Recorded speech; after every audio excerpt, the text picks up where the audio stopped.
Hello, Steve White, Trek 89 for Steve Arts 89. Well, I just watched Discovery Season 4, Episode 13, the final episode for the season. It was good. Overall, I mean, all the other issues aside, the episode itself was good. It finally got the sense of urgency that the last two episodes have been lacking. The last episodes were moving at a serene pace, even though they had 72 and then 29 hours left until the destruction of Earth and Vulcan. Finally, in this episode, they actually had the kind of pace you would expect from that sort of tension and panic.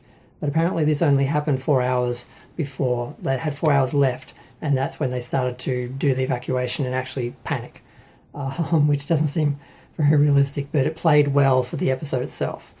So it starts off with the Starfleet base, or whatever it was that we've been looking at for the last couple of seasons, warping back to Earth so it can help in the evacuation. And Tilly was there, sort of not running that because the Admiral was running it, but she was helping him and taking care of her cadets and everything. And it was nice to see Tilly. I've missed Tilly.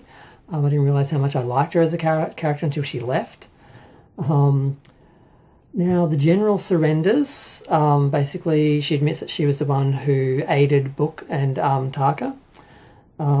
The Vulcan ambassador, Prime Minister, is she ambassador or Prime Minister? She tries to have a mind meld with the aliens because they basically aren't talking. The issue seems to be they don't understand that humanity, that humans, the beings, because it's not just humans, Federation, the people they're dealing with are basically separate individual beings, and they were looking at them as one somehow.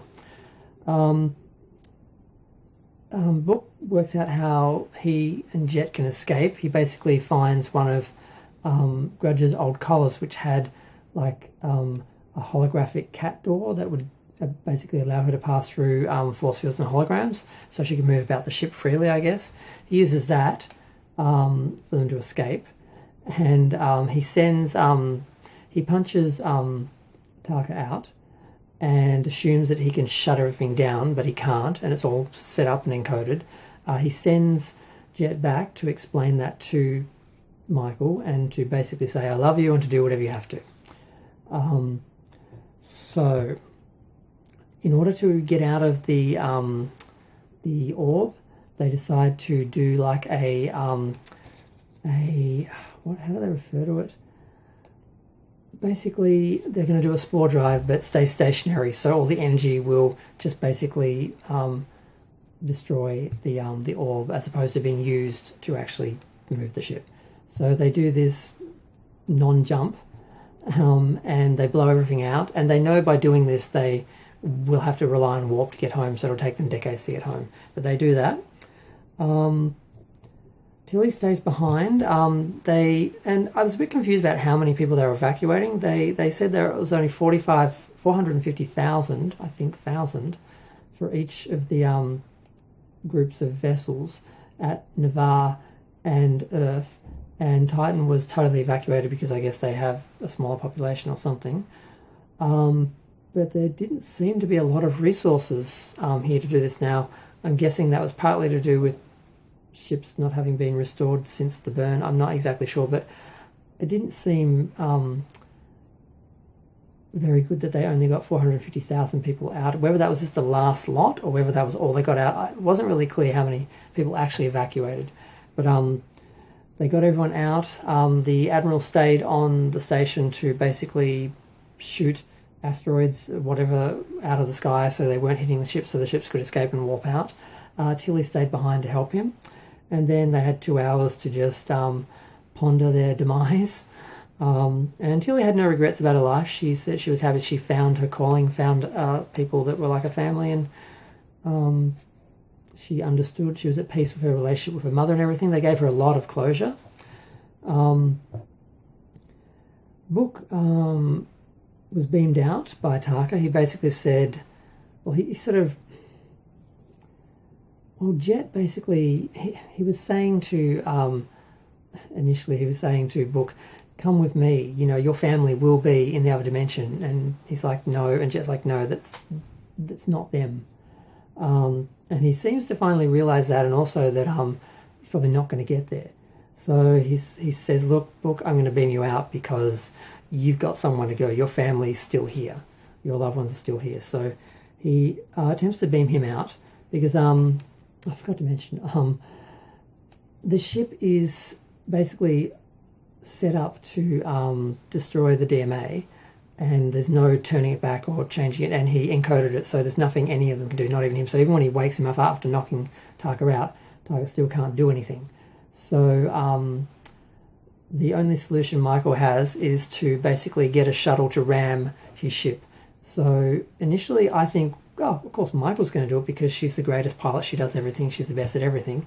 So I thought this could be interesting. What if she dies at the end of this season and the show goes on without her? Like, that would be a big Game of Thrones twist, and they were always trying to be like Game of Thrones from the start of the show. But then Detmer stood up because she's a better pilot. And I'm like, no, I don't want Detmer to die, no. I mean, I was like, God, do I actually like these people? But then the general stood up and said, I've had years of military practice, and, well, basically she caused this mess because she hated them. So she left, she rammed the shuttle, they all survived, but they managed to stop the machine, the process, whatever they had in place that was going to destroy the power source of the DMA, or disrupt it or whatever. And that's when they were talking, and Taka said, look, I've got nowhere to go. I don't think I'm going to get to this place, and yeah, you can still return to your life. So he beamed him out, and he seemed to be thinking he might still be able to use the transporter somehow. Maybe I wasn't sure if he thought he could use some of the power source, or somehow still use the power source, or the destruction of I really didn't understand how he was trying to use it, but he turns it on right before the ship basically is destroyed. It's sort of on it's drifting basically into some part of the DMA, or some defense shield or something. I can't remember what it was, but it gets destroyed. And they're on the bridge, and they're like, okay, oh, we got Book. It's a weak, transporter signal, but we've got him. So Michael is like relieved, and then it doesn't come through, and she loses it for a moment, which is kind of understandable, but not sure if it was the best response for a captain in front of her crew, but she gets herself back together in about 30 seconds and continues on with the mission. So I'm not sure what is better, faking not being devastated by something, or allowing it to wash over you and then get back up and do your job. So I'm not sure, but either way, they continue on. The aliens basically talk to them because they realise that they've ended their threat basically on them, and they've also gotten the message, and they've finally understood that they are individuals, and they're improving the language and the communication. They're able to communicate to them, and they actually allow them to come down into their world basically, and they go inside one of their areas, and you see all the aliens come up, and they look pretty amazing. The overall scene is pretty spectacular, and they start communicating, and they basically understand, oh, we did not realise what we were doing. We did not realise the damage we were doing. We didn't realise you were actual life forms. We will scan properly in future, and we will only mine planets that don't have life, real life like you. And then it's over. They just end everything, and you see all the debris start to pull back from Earth, and Tillian, that are like, oh my God, did they do it? Is it over? And they're like, yes, it's over. And there's still 20 minutes to go for the episode, because the episode goes for a whole hour, and I'm like, what's going to happen now? So the next 5 minutes, basically, they realise that, they're talking about, they ask about Book and Taka, the aliens, and they explain that they weren't part of them, that they were separate, they were part of them, they left, and so forth. And then they ask, why is Michael sad? Because, of course, she's, traumatised. And she says, he was my one. He was... because they've gone through all this and explaining how humans relate and beings relate and meanings and all that, and how all that. And they're like, oh, well, here he is.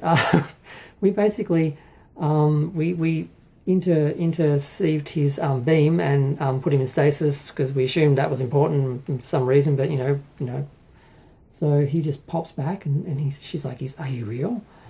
And he basically says, okay, I'm glad you guys have stopped doing what you're doing, but you have to stop altogether. You are polluting all the environments that you do this in. You are polluting, so you need to just stop. And they agree. And everyone lives happily ever after, and it ends there, basically. There's another 15 minutes of the episode, though, where everyone is just winding down. Everyone goes on shore leave. Book actually gets punished to some degree. He basically has to go off and help people who've been displaced by the DMA, and I guess that's some sort of community service or something, because, I mean, he did a lot of things. So he has to leave Michael for a while, but they agree to see each other again. Like, they're not ending their relationship. That's just goodbye for now. They get the wormhole home. The aliens send them home in the wormhole. United Earth has joined the Federation again. Basically, everything is back to how it was before. Basically, the last shot is of the Earth happy and safe, and I'm like, wow. It took them 2 seasons to repair everything they destroyed. I mean, they destroyed Gene Roddenberry's universe, and they spent two seasons fixing it and getting it almost back to the point where everyone has had their planets and lives restored, and now they can just focus on exploring and just living instead of surviving and repairing. And they're patting themselves on the back for it. Like, look what we achieved. I'm like, all you did was fix what you destroyed. And maybe next season you might have the ability to just go out and explore and have adventures for the 5th season, which is what you should have been doing for the last 2 seasons at least. And really the whole series, because they start off with war, and then they had the Red Angel, and every season has been a universe-ending crisis that has to be resolved, and the whole story revolves around that, and there was no real separate stories until we kind of got to the 4th season. It felt like there were separate stories. There were 1 or 2 in season 2, but not really. So as much as I enjoyed the episode, as much as, I'm not going to pretend I didn't cry when Book... when Burnham thought Book was dead. I mean, I knew he wasn't. I thought, isn't the pattern buffer or somewhere? And I thought, well, what if these new transporters have simplified the system so much they don't have those sort of redundancies and he's really gone? But I thought, no, the aliens would have found him, they would have grabbed him, and that's exactly what happened. But I still, Sonequa is a good actress, so she got me. I cried.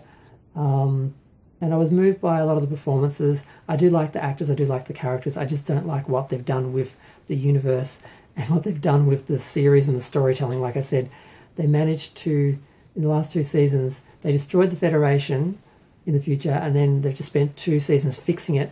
So now we're back to where we should have been in the first place, which is where, all the planets are united and everyone's happy and taking care of each other, and now we can just live happily and go out and explore, and the problems can be external instead of internal. So I don't really feel like the show really achieved anything. I mean, it makes you feel like it did because, everything's good again. But it's like, that's how it should have been in the first place. That was the universe they were handed. So it's kind of weird and frustrating. And I think I'm done. What else happened? I think that's it. That's everything. Yep. We don't know what happened to Taka, if he was killed in the explosion. I'm guessing he was. There was some hint that maybe it was going to find some way to use the transporter to get out, but I didn't really understand that part.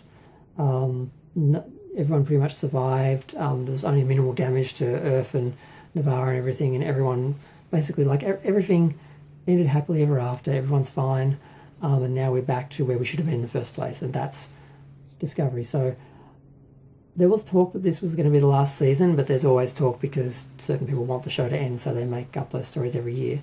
But it did look like the whole series was winding down. This could be where they could have ended it. They didn't need to do a 5th season. So unless they're actually going to do a season where they actually get to enjoy what they've achieved in the universe, that the Federation that they've restored, I'm not sure. If they just do another oh, there's another galaxy-ending crisis that we have to resolve in 10 episodes. I'm not sure how many people are going to stick with that, because that is getting old. You can't just have the same crisis every year and every year be like this, that just, there's just nowhere to take that, because you're already at that level. So I don't know what they're going to do for the next season. I hope it's good. I hope it's interesting. I hope they just explore and have small adventures with problems outside of the Federation. But who knows? I'm going to go. Feel free to share, like, comment, subscribe.